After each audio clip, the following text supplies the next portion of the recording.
प्रभुपाद की, हरे कृष्ण महामंत्र की। चैतन्य महाप्रभु श्री रूप गोस्वामी को शिक्षा देते हैं, बताते हैं कि ब्रह्मांड भ्रमित कोनो भाग्यवान जीव गुरु कृष्ण प्रसादे पाए भक्ति लता बीज। तो एक प्रमाणिक गुरु के माध्यम से और कृष्ण गुरु की कृपा से किसी जीव को भक्ति लता बीज प्राप्त होता है।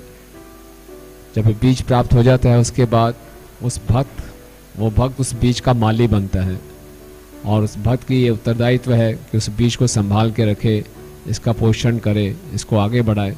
और इसी बीज से फिर भक्ति लता निकलती है जो पूरे ब्रह्मांड के आवरणों को भेदते हुए राधा कृष्ण के चरणों में आश्रय प्राप्त करती है। तो ये भक्ति लता बीज है। ये मुख्यतः हमारे तरीके हैं, ज्ञान है, जिसके कारण हम अपने जीवन के लक्ष्य को प्राप्त कर सकते हैं। तो इसमें संबंध ज्ञान भी है, मैं कौन हूँ, भगवान कौन है, ये भौतिक जगत क्या है, माया क्या है। इसमें अभिधेय भी है कि कैसे इस माया के जगत से निकल के मुझे भगवान के चरणों को प्राप्त करना है, यानी कि पूरे भक्ति के 64 अंगों का ज्ञान है। और इसमें प्रयोजन भी है कि जीवन का लक्ष्य क्या है। तो जितना इस ज्ञान को, इस भक्तिलता बीज को हम ध्यानपूर्वक स्वीकार करेंगे और जितना इस ज्ञान को अपने अंतःकरण तक ले जाएंगे, अंतःकरण का अर्थ है जो हमारा सूक्ष्म शरीर है, मन, बुद्धि, अहंकार और चित्त, जितना इस ज्ञान को हम हृदयांगम करेंगे उतना अच्छे ढंग से हम जप कर पाएंगे।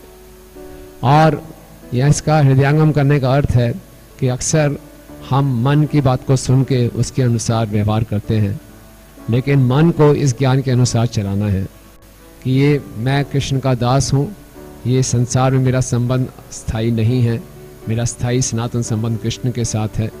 और फिर भक्ति के सारे नियमों का पालन करना।